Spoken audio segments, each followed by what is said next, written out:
이 같은 대규모 투자 유치는 세일즈 외교, 또 한미 관계, 한일 관계 개선의 노력과 함께 규제를 대대적으로 풀어 기업이 필요로 하는 제도적 환경을 조성했기 때문에 가능한 일이라고 생각합니다. 무엇보다 일자리는 정부의 직접 재정으로 만드는 것이 아니라 기업이 만드는 것이라는 지극히 당연한 상식이 제 자리를 찾은 결과라고 할 수 있습니다.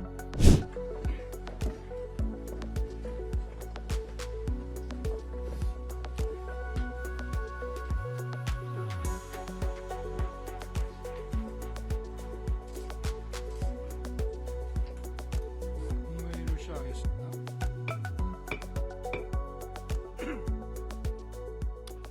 저는 지난주 파리에서 열린 제172회 BI 총회에 참석해서 2030 세계 박람회 4차 프레젠테이션을 마치고 돌아왔습니다. 이 4차 PT는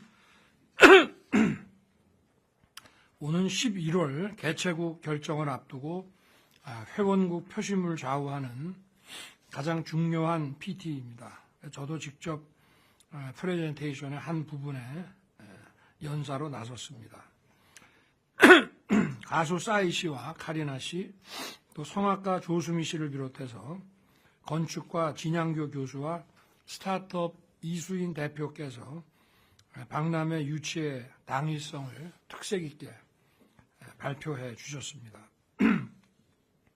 이번 BI 총회 준비를 위해 똘똘 뭉쳐서 함께 뛴 부산유치위원회, 또 관계 부처와 기업인들, 자원봉사자, 그리고 한마음으로 성원해 주신 국민 여러분께 깊이 감사드립니다. 부산 엑스포는 기후위기, 디지털 격차, 글로벌 사우스 문제 등 인류가 당면한 복합 위기를 풀어가는 솔루션 플랫폼이 될 것입니다. 세계의 기업들이 모여 새로운 비즈니스를 창출하는 만남의 장이 될 것입니다. 대한민국의 첨단 디지털 기술과 K컬처의 매력은 부산 엑스포를 역동적이고 매력적인 교류의 장으로 만들 것입니다. 또한 현재 BI 회원국을 대상으로 추진 중인 1250여 개의 ODA 프로그램들을 개별 지역과 국가의 특성 그리고 수요에 맞게 특화를 시켜 나가고 있습니다. 이번 프랑스 방문 계기에 저는 마크롱 대통령과 정상회담도 가졌습니다. 프랑스는 안보리 상임이사국으로서 북한의 핵과 미사일 도발에 대해 국제사회에서 늘 책임 있는 역할을 해왔습니다. 북한 인권 문제에 대해서도 늘 엄정한 입장을 견지해온 우리의 핵심 우방국입니다. 인도 태평양 전략 추진에 있어서도 우리와 긴밀하게 공조하고 있습니다. 또 양국은 차세대 원전과 수소 등 청정에너지 분야의 기술 협력과 함께 항공, 우주, 사이버 분야의 협력을 더욱 강화할 것입니다. 이번 프랑스 방문 계기에 거둔 또 하나의 성과가 있다면 유럽 기업들로부터 거액의 투자가 유치된 것입니다. 2차 전지, 전기차, 해상 풍력 관련 유럽의 6개 첨단 기업으로부터 총 9억 4천만 달러의 투자 유치를 했습니다. 이로써 올 상반기에만 165억 달러가 넘는 투자 유치를 기록했고 이것은 역대 최대 규모입니다. 해외 순방 때마다 저는 세계적인 경쟁력을 갖춘 그 대학을 찾아서 교수, 전문가, 학생들을 만나서 첨단 과학기술이 가져다 주는 미래 사회의 변화와 글로벌 어젠다에 대해서 이야기를 나눠봤습니다.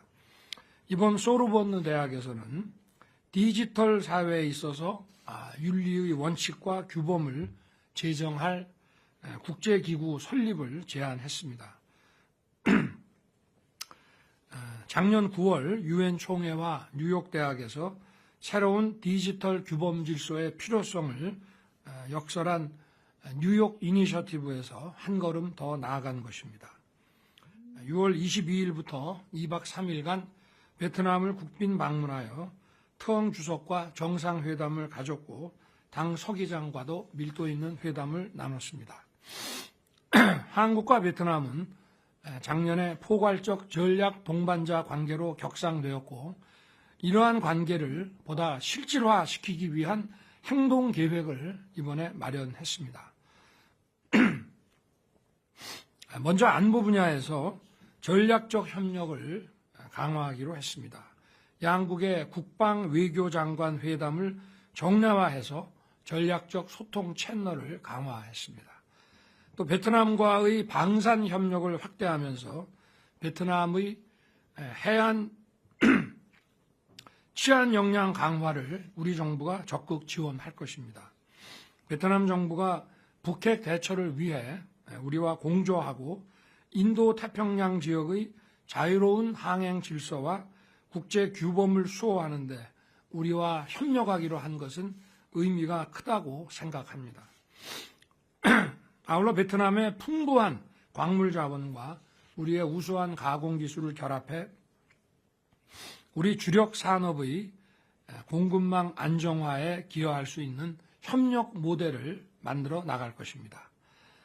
또 한 베트남 과학기술연구원 VKIST가 미래를 열어가는 과학기술 인재 양성의 산실로 거듭나도록 적극 지원할 것입니다. 저는 이번 프랑스 베트남 방문을 통해 국적과 문화를 초월한 청년들의 열정과 꿈을 보면서 큰 영감을 받았습니다. 세계 최대 규모의 스타트업 캠퍼스인 파리 스테이션 F에서는 각국 청년들이 연대해서 새로운 가치 창출을 위해 끊임없이 도전하는 모습을 지켜보았습니다.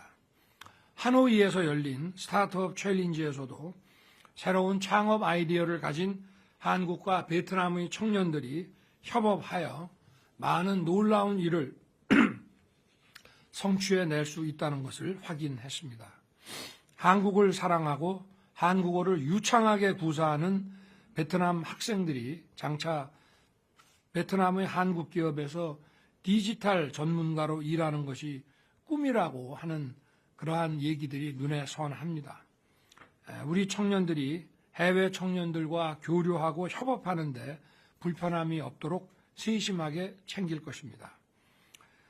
또 저와 함께 동행한 205명의 경제사절단이 베트남 기업과 체결한 111건의 MOU에서도 조속한 성과를 낼 수 있도록 각 부처에서 후속 조치에 만전을 기해 주시기를 당부드립니다. 전력 인프라 개선, 인허가 취득, 우수 인력 확보 등 베트남 진출 우리 기업들의 애로사항이 해소되도록 양국 당국 간 협의를 각 부처에서도 신속하게 진행해 주시기 바랍니다. 글로벌 복합 위기를 극복하고 대외 의존도가 높은 우리 경제의 성장을 이어가기 위해 그동안 대한민국 영업사원으로서 경제외교, 세일즈 외교를 적극 펼쳐왔습니다. 최근 이러한 노력의 성과가 조금씩 나타나고 있습니다. 2013년 새만금청이 설립된 이후 9년 동안 새만금 국가산단의 투자 유치 규모가 1조 5천억 원이었습니다. 그런데 우리 정부가 출범한 이후 지난 1년간 30개 기업에서 그 4배가 넘는 6조 6천억 원의 투자가 결정됐습니다. 이 같은 대규모 투자 유치는 세일즈 외교, 또 한미 관계, 한일 관계 개선의 노력과 함께 규제를 대대적으로 풀어 기업이 필요로 하는 제도적 환경을 조성했기 때문에 가능한 일이라고 생각합니다. 무엇보다 일자리는 정부의 직접 재정으로 만드는 것이 아니라 기업이 만드는 것이라는 지극히 당연한 상식이 제 자리를 찾은 결과라고 할 수 있습니다. 앞으로 정부는 새만금뿐만 아니라 전국 어디서든 기업이 마음껏 뛰고 역동적으로 경영활동을 할 수 있도록 뒷받침해 나갈 것입니다. 아울러 여전히 어려운 경제 여건 하에서도 물가 상승률이 최근 많이 둔화되고 수출과 무역 수지도 크게 개선되는 모습을 보이고 있습니다. 하반기에는 국민들께서 변화의 결실을 체감할 수 있도록 국무위원들께서는 민생 안정과 경제 회복에 총력을 다해 주시기를 당부드립니다. 이제 장마철이 시작됐습니다. 지난주까지 모든 관계 부처와 지자체가 TF를 구성해서 수차례 대비 상황 점검 회의를 개최하며 풍수의 대응 준비를 해왔습니다. 무엇보다 가장 중요한 것은 인명피해를 줄이는 것입니다. 집중호우가 발생하면 취약시설과 지역에 대해 위험 경보를 내리고 신속하게 대피와 출입 통제가 이루어져야 합니다. 각 관계기관은 철저히 점검하고 재차 확인해 주기를 당부드립니다. 감사합니다.